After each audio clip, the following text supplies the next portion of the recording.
Story by Elio Abel, Bathroom of the Damned. This event happened a few months ago, and I'll try to describe it in great detail because, after retelling this story many times, absolutely no natural explanation fits, and everything was witnessed by two people at the same time. I met up with a cousin to have a beer at the Friday Samba gathering in Largo de Santa Cecilia, Sao Paulo, a weekly event that always gets very crowded, where people sit at tables and chairs spread across the square and freely go into surrounding bars to buy drinks or use the bathrooms.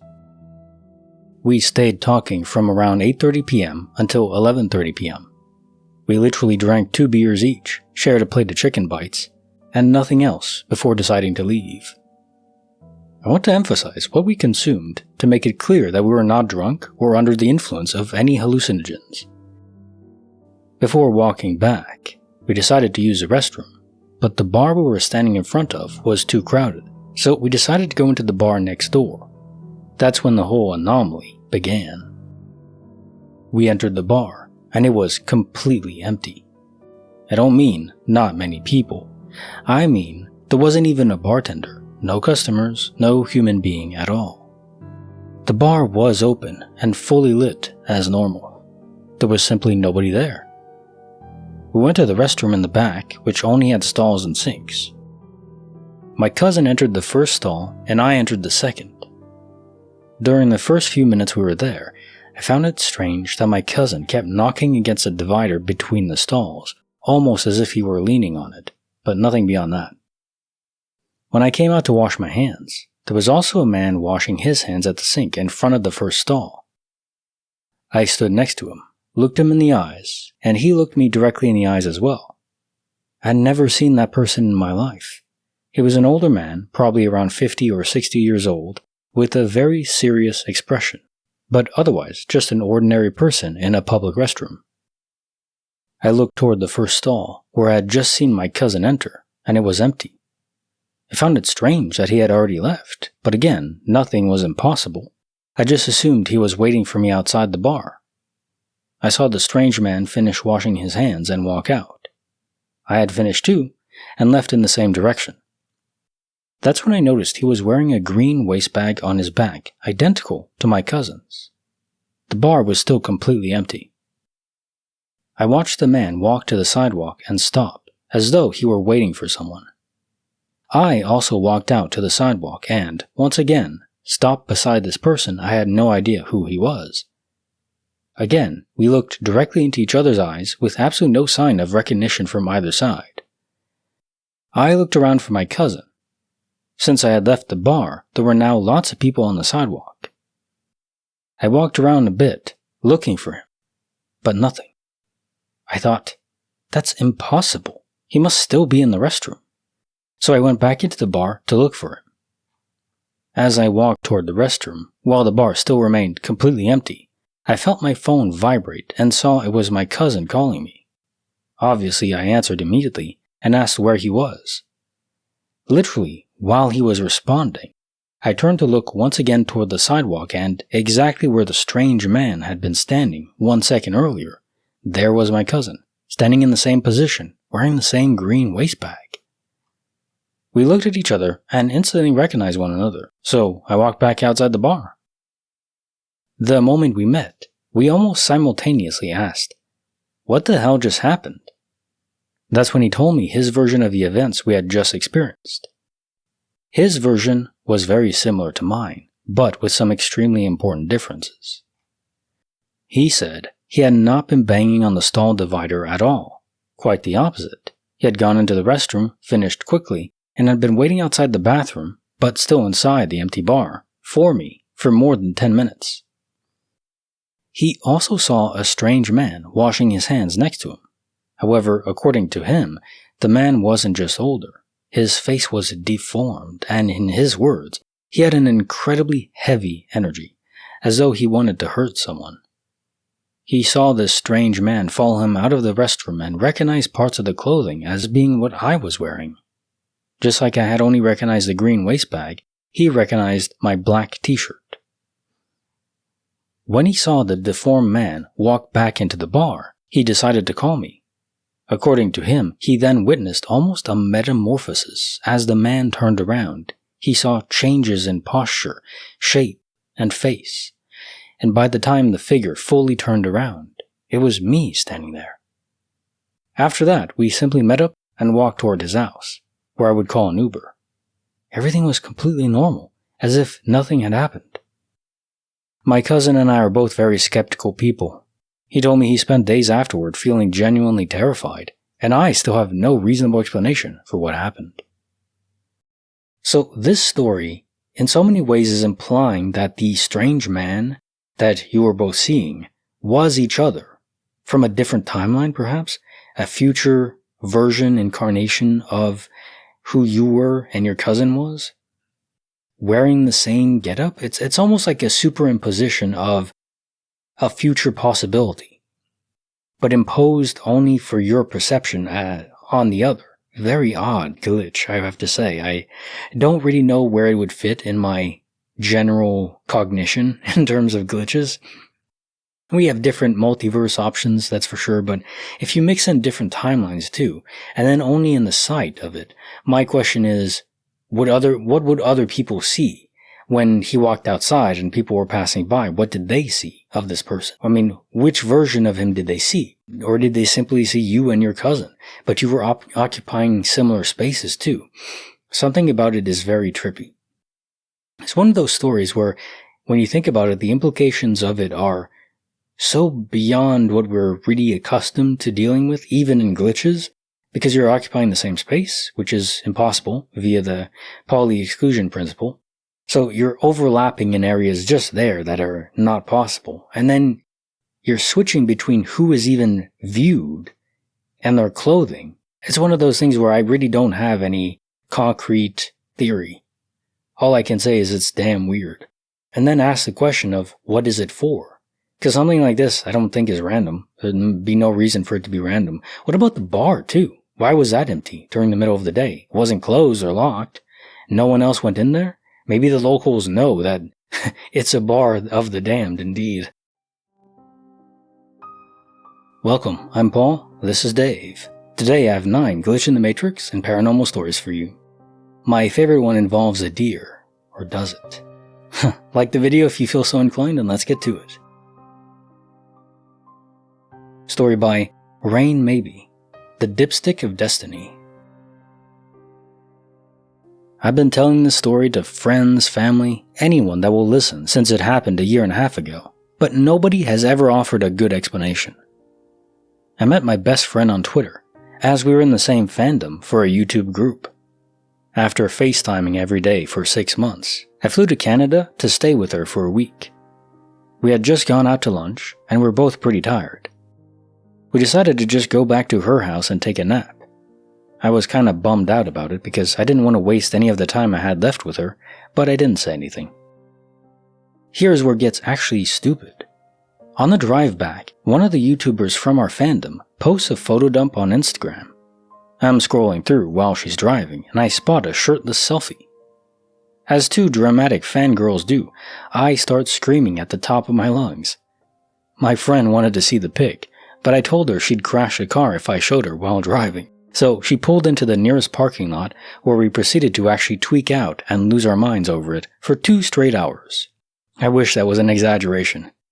Trust me, I understand how dumb this sounds. Deciding that 2 hours in a Catholic Education Center parking lot was too long to be tweaking out over a shirtless boy for, my friend went to turn the car back on to leave. The car starts making most insanely terrifying sound, like the engine was about to fall right at the bottom. The dash lights are flashing, and when they put the car in reverse, it simply won't move. She tries multiple times, but no luck. Everything is wrong with the car. She called her dad, but he didn't answer.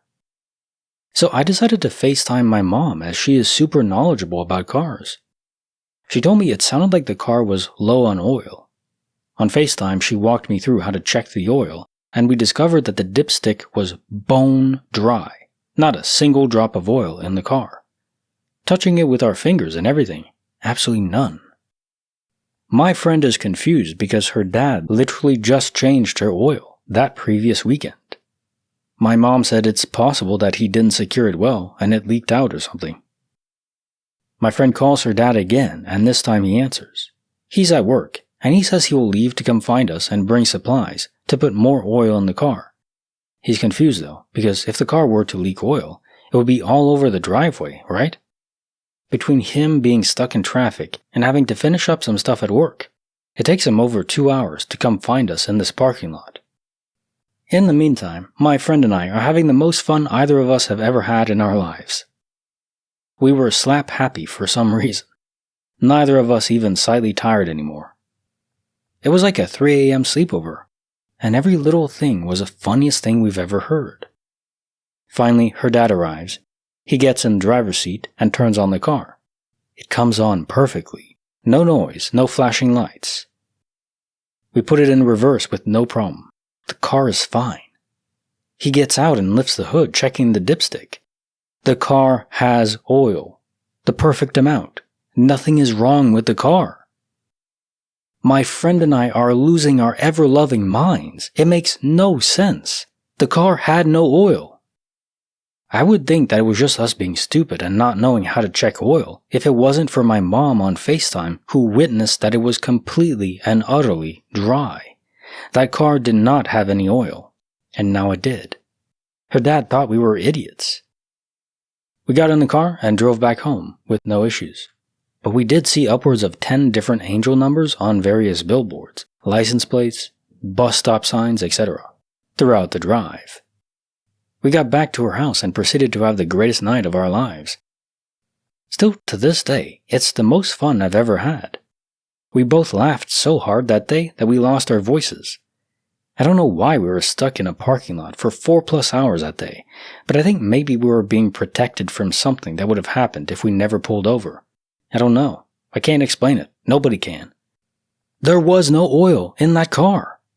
Alright, this was almost my favorite story. It's still obviously really good. You have your mom that is the extra video time, FaceTimed witness. I mean, you have events like this where you just ask yourself, okay, if reality is not fixed, then what is it? I mean, who applied this illusion to all three of you? Even over a video call too? Or was it simply the state of matter in that car shifted? You video called, so it wasn't a different universe, because then if you bring a cell phone to a different universe, the way cell phones are configured for security, they wouldn't even be able to connect to the same tower. So you wouldn't be able to get a signal at all. You'd have no signal. This is often what happens when people shift to different realities. In those new realities, their phones simply, they'll turn on. You can touch them, but you won't have a signal. So you were in the same universe as far as I can tell. The signs point to that. The matter in the tank that holds the oil just vanished temporarily. So weird. Why would it do that? Maybe indeed, as you suggest, it is a guardian angel that somehow temporarily depleted the oil so you couldn't go. And you're correct that for some reason, driving at that point in time at night would have been catastrophically bad for both of you. And your guardian angel just said, nope, I'm protecting you. And you're going to have a great night too. So, at least that's good. He had the shirtless entertainment. Story by Attitude Girl, Return of the Paperback. 4 years ago, I was moving, so I donated books I no longer needed or hadn't read in years. A lot of fiction, some non-fiction. The book I lost is one of my favorite books of all time, and it is non-fiction, packed with wonderful information and quotes. It's a limited edition book, so it's pricey online, which is why I never repurchased it. Anyway, back to the story. After I unpacked all my books in my new house, I moved again since then, I noticed that my favorite book was not there. I immediately realized it must have been accidentally added to the donation stack. I was so annoyed and hurt. I was so hurt that I applied Buddhist logic to me losing this book and practiced the art of detachment. Those things we no longer need leave our lives, and if we do need it, we will get it again. Over the years, I would search for the book on Amazon. It was still pricey. What annoyed me the most about the price is that I got the book for like $7. so me paying an insane inflated amount was out of the question, favorite book or not. I checked eBay, but it was never listed by anyone. Well, a couple weeks ago, I moved again, like I noted earlier. I unpacked my books and, well, my favorite book reappeared.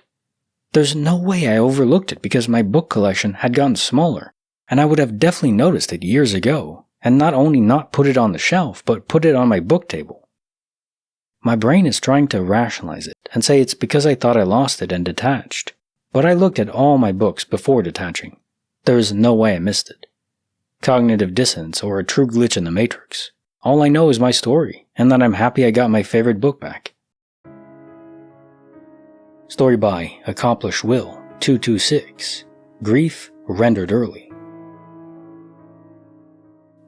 The night before my grandmother died, I had a dream so specific and vivid that it had furniture in it, smells, a dream where I could feel the air and the subtle heat of the sun on my skin in the brief time I was outdoors.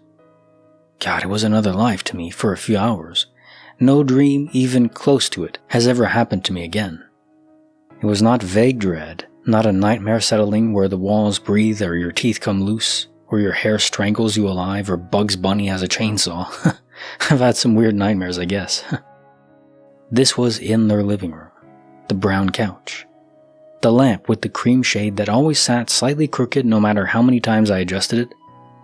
My grandfather was in a chair that seemed too small for his grief, which was enormous, which I had never seen before on his face, and didn't have a word for yet because I was a child, and had never watched a man come apart from the inside before. A word, not a real concept for me yet. There was a minister there too, donning those black robes. I don't remember his face, but I remember the fact of him. My mom was crying. My sisters were crying too. I woke up suddenly after this, but the dream didn't fade as how most of my dreams did. Like they were flowing down a river. This one lingered, the details and emotions and all. I don't know if I told anyone. I don't think I did. What do you say? I think I dreamed something terrible and I need someone to tell me it wasn't real? Well, duh. At some point, I ended up next door, as I was a migrating kid then. Between yards without any ceremony or having to call over. Good buds with the neighbor's brother, and I was in the middle of something, some game, but it's not important. That's when my mother's voice came over the fence, loud and hefty. Her voice had a shape to it I recognized before I understood the words. Symbols of raw emotion carved into the air they moved. It was a gut punch because this is what my nightmare earlier was about, how it started. I told my friend this, but he didn't understand. Oh no, this is how my nightmare began. And it was no question, it was a fact. She had never been sick, so there was no warning whatsoever. No prior episodes, nothing that would have given a dream like what I had any rational foothold. Several massive heart attacks, they told us later. One after another, throughout the night. She revived, coded again, revived, then gone. Her body was fighting in the dark while I slept and dreamed the aftermath of what hadn't happened yet. What the frick? It has never happened to me again. Whatever door was opened in my young brain then was never opened again. I don't want some stupid premonition power, not when it leads to this kind of double pain. It wasn't preparing me for anything.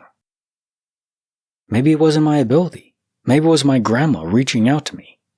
Sometimes I wonder if that's the case. Did she touch other people as they slept? I never asked my mom or dad or sister. I'm an adult now, and I still never asked because I think I'm afraid to know the answer. And I don't know why I'm afraid. You know, I'm lingering on what you said towards the end, where you don't want this power, if it is a power, and that is the question, right? Is it a premonition power? Interfacing, your mind was pulling from threads of information from the beyond, of what is happening while you're dreaming, but also what will happen later on. To prepare you? I mean, conceivably, but really, as you say, all that did was inflict a double whammy of pain for you. That's not better, I don't think. You can't prepare for death like that of someone you care for. I'd rather just, when it happens, then I know. There's no way to brace for it. I don't think so. I mean, Maybe if it was years and years at hand, beforehand, like if you tell me my friend's gonna die in exactly 35 years and 14 days or something, maybe that's better? I don't know. Would I want to know? Not my own death clock, but someone else's that I care for. Honestly, no, I don't think so. I don't think it would help. I don't think it's premonition. I think there are rules that govern, as I mentioned before, they govern how remnants, the spirits left over, can interact with us. They feel more loose when someone initially dies, passes away, very early on. They can reach out. Maybe they can only reach out to one or so many people, one or two people. Maybe it's an energy issue, which would explain a few things, I think. It makes sense. I mean, if you're dying, you would want to reach out to people that you really care about. Maybe it's not as easy as just saying, you're passed on now. You're a spirit. So now you just have like this interface to select, okay, I'm going to go visit my grandson or my parents if they're still alive, or, you can just select exactly. It's probably more like an emotional instinct rather than a definitive choice with some graphical interface to choose from. I really wonder how it works though. There's a lot of questions there. Story by Anonymous. Visitor policy not found. During my wife's hospital stay for her hysterectomy, I slept in her room. Though I hate hospitals, as I think most people do, I slept quite well. But one night there, I saw a young boy, barely 5. He wandered past the open room door. My wife feels safer with it open.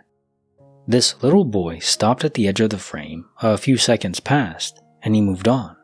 Very odd. This is almost midnight. Concerningly, after a few more seconds, he comes back from the opposite direction, stands directly in the middle of the door, and stares at us. Not a single word said. My wife was still sleeping. I awoke a couple minutes before the kid came by. I don't think by him. He made no noise at all. I was feeling all wrong about this, but still, I'm an adult, so I have to help. Clearly this kid is lost, maybe sleepwalking. So I try to speak to him, but he's almost catatonic. Doesn't move, barely blinks.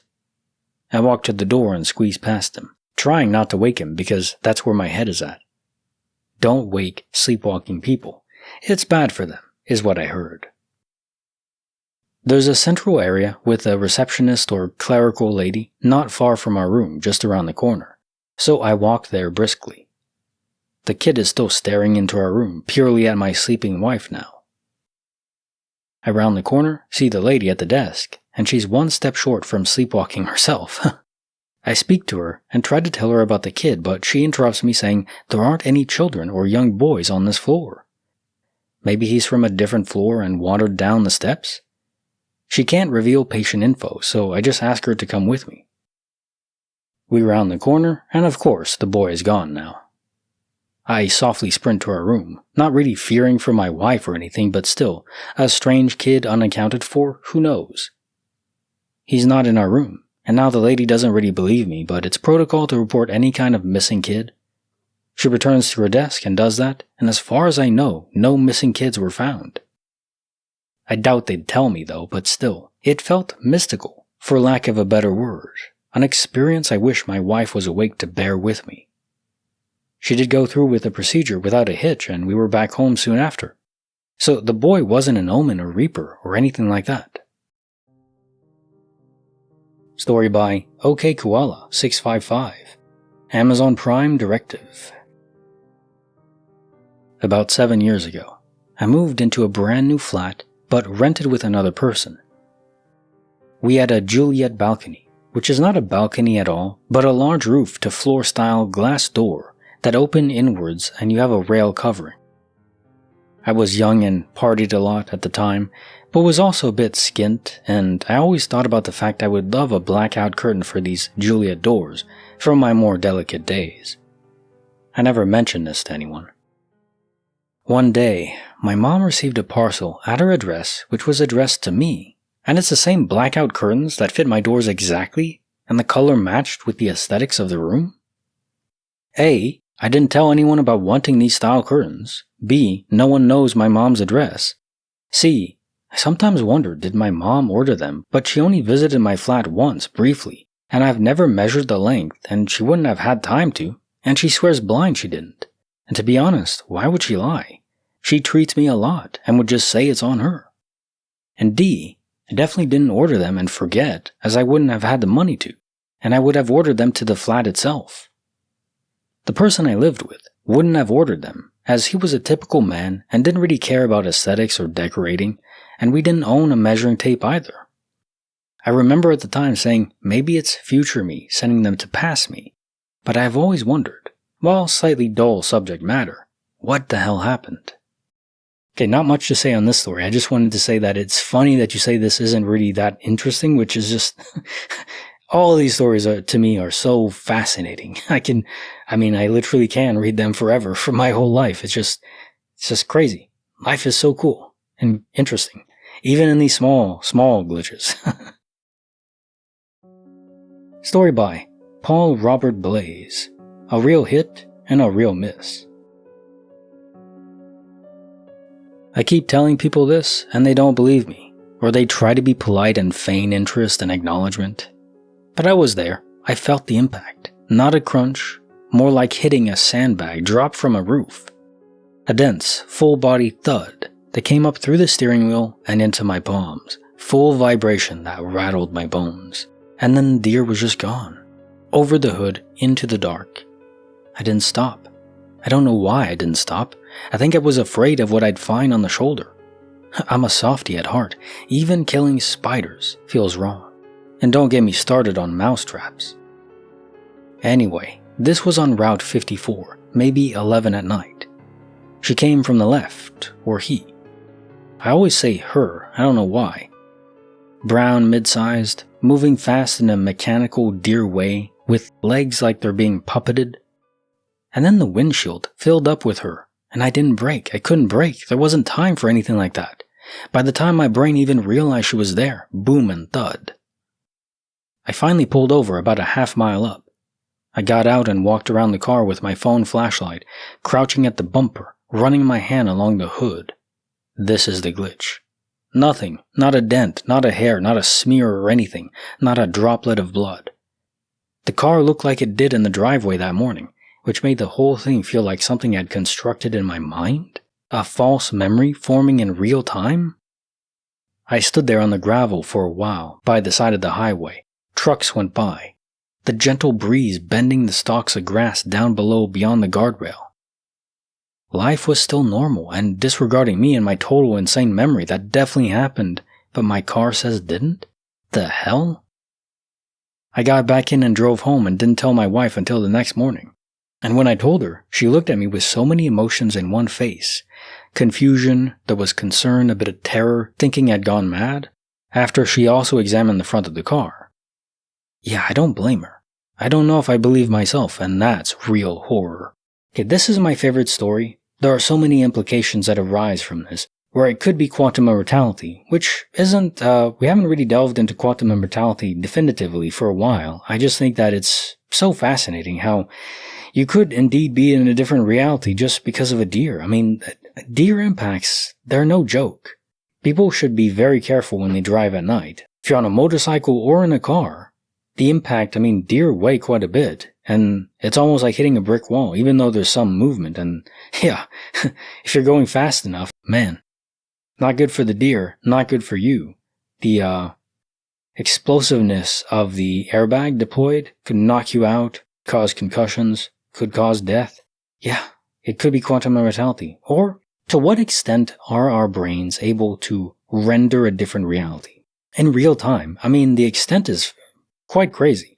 I was just reading about a story where someone was in a coma. A girl was in a coma for, was it a few weeks? Or maybe not even a few weeks. She ended up living out like 7 years in her mind. But in such a way that she truly believed everything that happened in that coma dream state was real. She had a family, she had kids. And then you just wake up and it's all not real? In that dream state, she was living a real life. She went to bed, she ate food, she went to work, she did everything normal. And it was as real life. So what the hell is real life, right? If it's like, Morpheus asking Neo, what is real? Electrical impulses interpreted by your brain, right? I mean, it's all happening up here. To what extent do we know that our real life is real? Maybe I'm going to wake up tomorrow and the past 10 years were just fiction for me. I don't think that's going to happen, but I guess that's the point. It's so real that you just don't know. And that is, it's a bit disconcerting. I guess in a way it's kind of exciting too, because you just don't even know what's real. That means the possibilities are, it's like Tyrion saying to Jaime that, life is so exciting. There's so many possibilities. Life is full of possibilities. Yeah, talking about something a bit more cruel than what I am, but yeah, I concur with that assessment.